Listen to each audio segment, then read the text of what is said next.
What's going on, you guys?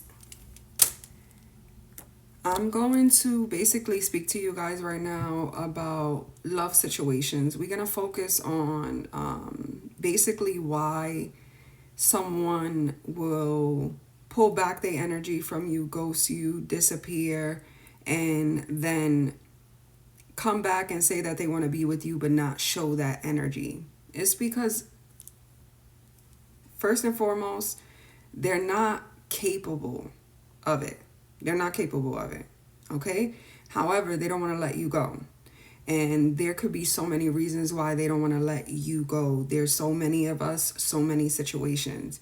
You could be beneficial to this person in some type of way. They could really love you, but don't know how to love you the correct way. Don't want you to be with somebody else. Love to have, like, it's about control, you guys. A lot of individuals that do these type of things have lacked control in their life in other places, with other people, places, and things. Maybe growing up they didn't have control over certain things, so when they got that power, they hold on to it.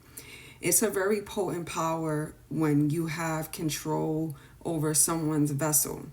Okay? When someone would do anything to be with you, someone would sacrifice themselves, their morals, principles, all that type of stuff to show somebody how much they love them.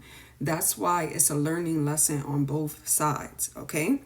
I get this question a lot, and it was one of the main topics of discussion this morning. I have a client. I did a reading for this client, right?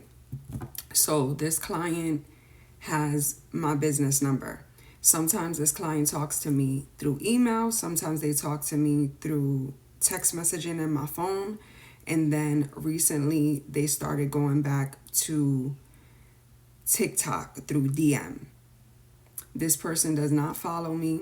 Their page on TikTok looks like it's just an extra page that they made, all that type of stuff. So when I see those type of things, when people is hopping and doing certain things, yes, sometimes people are in disguise because they don't want me to know who they are.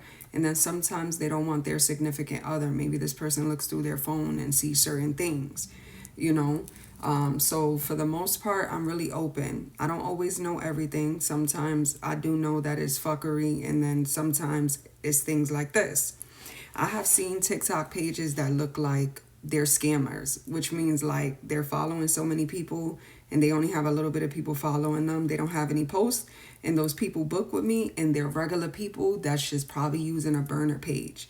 It's like a hit and miss type of thing, you guys. You just don't ever know. Sometimes I don't put my energy into it, But for the most part, there are people that don't like me that still hit me up for advice, or that's just trying to see things that I know. But what could you do about it, right? Anywho, this individual is going through a love situation, right? It's hard for me to communicate with this person because they're not following me, and I try to reply back to them from what they just sent, and I can't because it says that this person took over 48 hours to reply to me, so now I gotta wait till they reply back. I'm not gonna text them. I'm not gonna email them. That's not where they was communicating with me at. I don't want to do anything to jeopardize this person's personal things that they have going on. I want to follow the pattern of where they're communicating with me, okay? I don't know why Spirit is telling me to say that.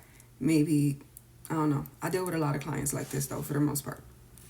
So this person is in a loop. You in a loop because things are not going right with you and your individual. And then you guys, basically, you reconcile with this person. They say, yeah, I do want to be with you. Let's work this out. And then you say, okay, you surrender. That's what they wanted, right? Now they got you. They're either bored because they got what they wanted, or I got you, and now I want you to just sit and wait here. I'll be right back in a little while. Or I don't know what to do, but you're here now, so let's leave it at that. Sometimes people fiend for the confrontation, the conflict, you guys, okay? Sometimes people grew up around that, the fighting, the yelling, that they think that that's love, and that's what they want.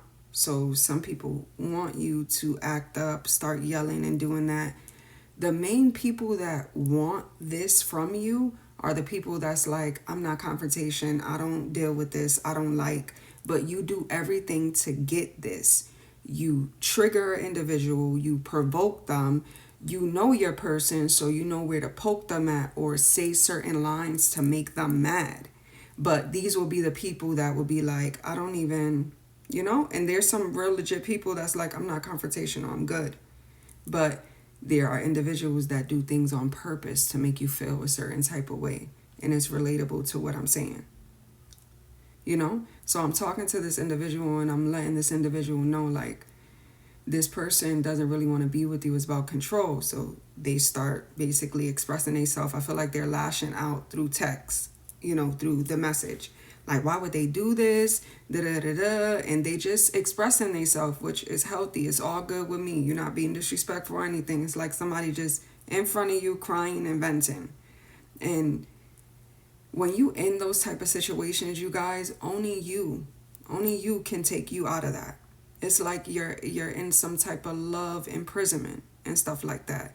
And this is when you have to face yourself. And a lot of times it could be dangerous or risky getting away from these individuals, because they will either try to continue to make you feel unworthy, like you're the problem, which it could be both of you guys, or it could just be mainly that person, okay? Or you would try to leave this person and they would try to sabotage you because they don't want you to be with somebody else, even though they're incapable of giving you what you desire, okay? So, it's a lot, you guys. It's a lot. I'll make a part 2 to this because I want to go into spell work because it's mixed with what I'm saying here. But for the most part, you can only get yourself out of things. People like myself can assist you, or if you're in therapy or something like that, like with a clinical person that's certified for these things, through the board. But like, for the most part, is you. So try to get as much information and help from people, but at the end of the day, everything is solely up to you to release yourself from people, places, and things.